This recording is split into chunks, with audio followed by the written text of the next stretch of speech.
Well, good afternoon, my outdoors brethren. A little bit different today. I know we're expecting boat videos. I'm expecting boat videos, but it's a whole thing right now. So just kind of bear with me.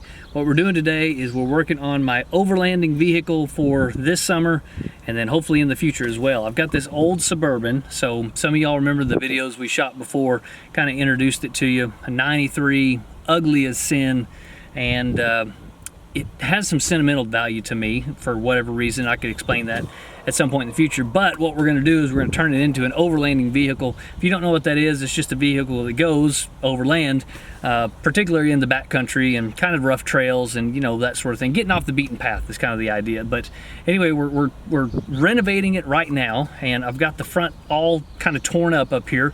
I'll show you that here in a second. And then the goal today is to get the seats out. I have heard that they are a booger to get out, but I have a couple of tools at my discretion.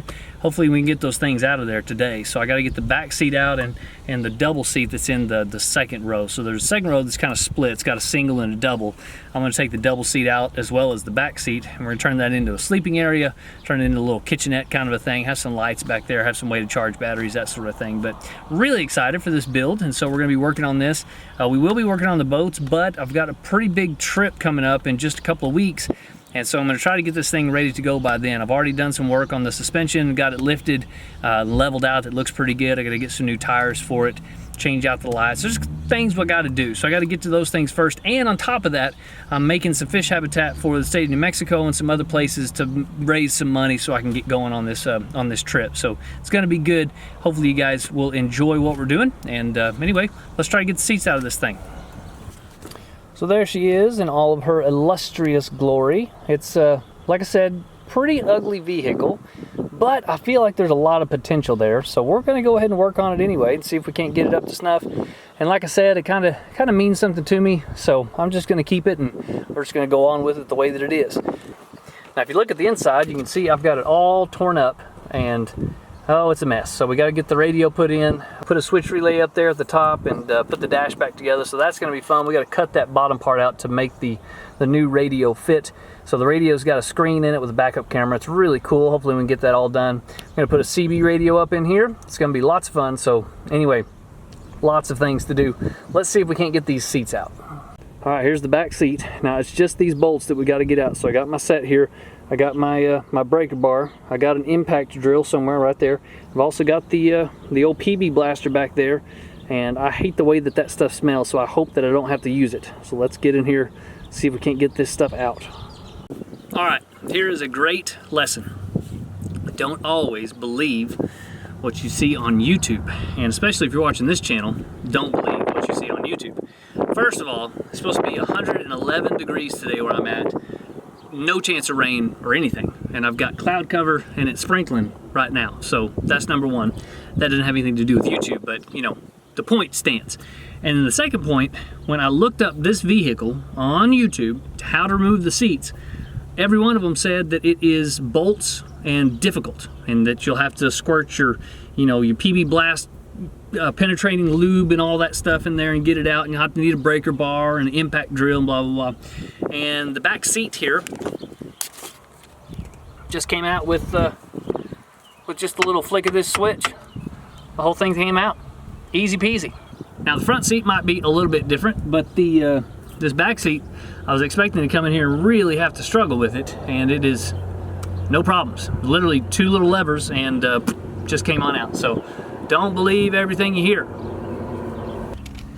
So I spoke a little bit too soon. To get the seat belt off of the seat, I had this big bolt in there, and I couldn't really figure out what to do with it. I thought it was just like a star bit or something, but it's not. It's a T-drive, and so I guess that's something that is maybe exclusive to cars. I don't know if it's exclusive or not, but they came out okay. I didn't have to use the impact drill or anything, but anyway, so that was there. Now this guy up here, this seat that we're about to take out, it's got a double up here. It's got a single here and a double seat there. We're going to take him out, and I know it's got these drives here for the seat belt that connects to the seat, and then there are bolts on the underside of this. So this one's not going to be quite as easy, I don't think, but anyway, let's get after it.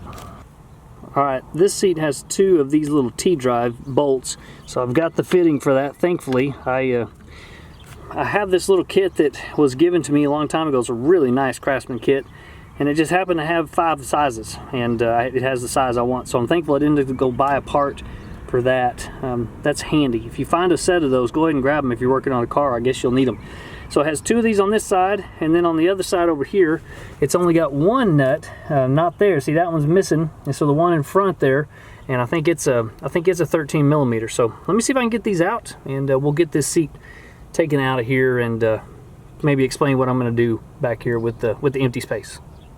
As with everything I do, it's more complicated. There are 4 of these on the right leg and just 1 regular bolt on the left leg. So I don't know what they're thinking. I guess they really didn't want it to come out, but these are a pain in the butt. So let me get back at it. You guys ever done anything really stupid? So the legs, of course, right there under this seat, and they're here under that seat. I've been trying for 20 minutes to get all the bolts out because it's super tight. I can't fit in there. And then I realized this stupid thing just pops up. Push this down. Sorry, hang on. Push that down, and then you lift up. That's all there is to it. And I just got them all out in like 3 minutes. I gotta get these 2. But I sat and wrestled with those for at least 20 minutes before I figured out this thing actually came up. Sometimes I'm not smart.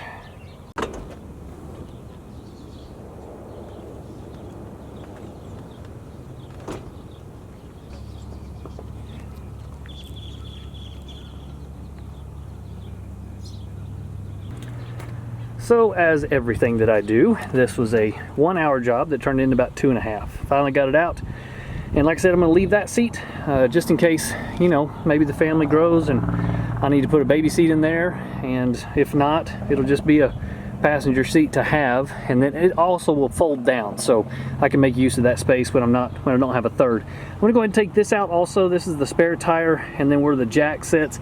I'm not sure about this. I believe under here, there's an air conditioner that runs the AC in this back, but I'm not 100%. So I'm gonna have to do a little research and figure that out. But for today, I'm gonna get the tire out and the jack and call it good, and then we'll go on to the next project. And they lose no muscle mass in their bones. See, everyone thinks low-fat diet. That's interesting. But so is a high-carb, plant-based. Somebody had a problem.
Well, part 1 in the books. I'm exhausted. That was a lot harder than I thought it was going to be.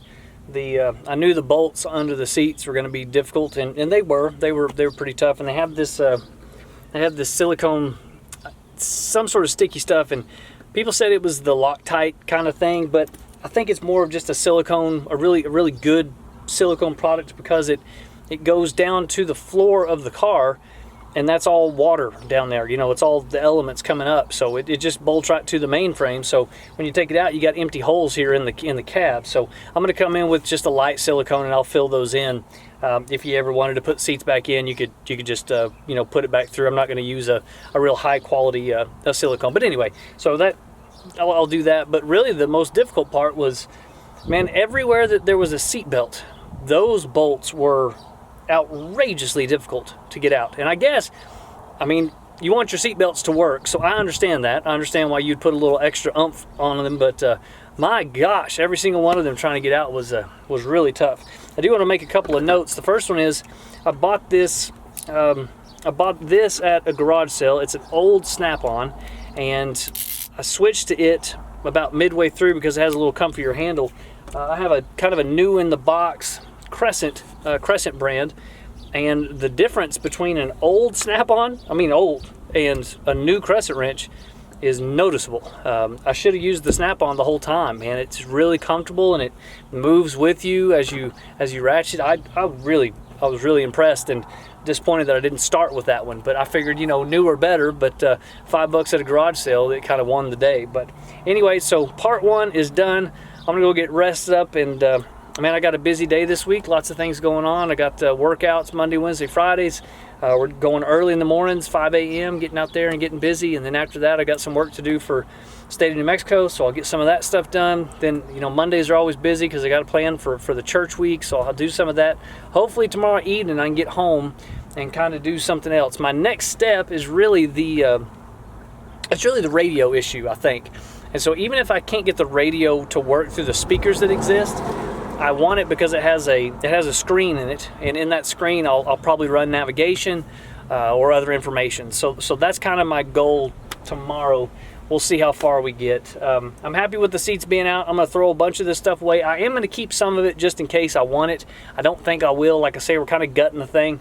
I can't figure out how to get that piece off. I think what I'm gonna have to do, it's what part of it was held up on the tire well. I think what's connecting it is up under the tire well. I'm gonna have to take off that little fender thing and unscrew it from there, but that's gonna be a pain in the butt too. So anyway, we're done. Thanks for watching part 1. And the greatest part was this little dude that I found. I don't know if y'all made these whenever you were in school, but man, these were the tits whenever I was in school. Everybody made these little guys, and this is, I mean, it has to be 15, 20 years old. Has to be. It's a 93 model. So there's no telling how old this little dude is. But I loved these things whenever I was in school, and I'm pretty happy to have it. As a matter of fact, I think what I'm going to do is I'm going to put a little frame around it, and I'm just going to stick it right on top of the on the old Suburban here with all the patches whenever we actually do some trails, and it'll just ride and die with us from now on. So I'm excited about that. Anyway, thank you guys for watching. We'll catch you next time.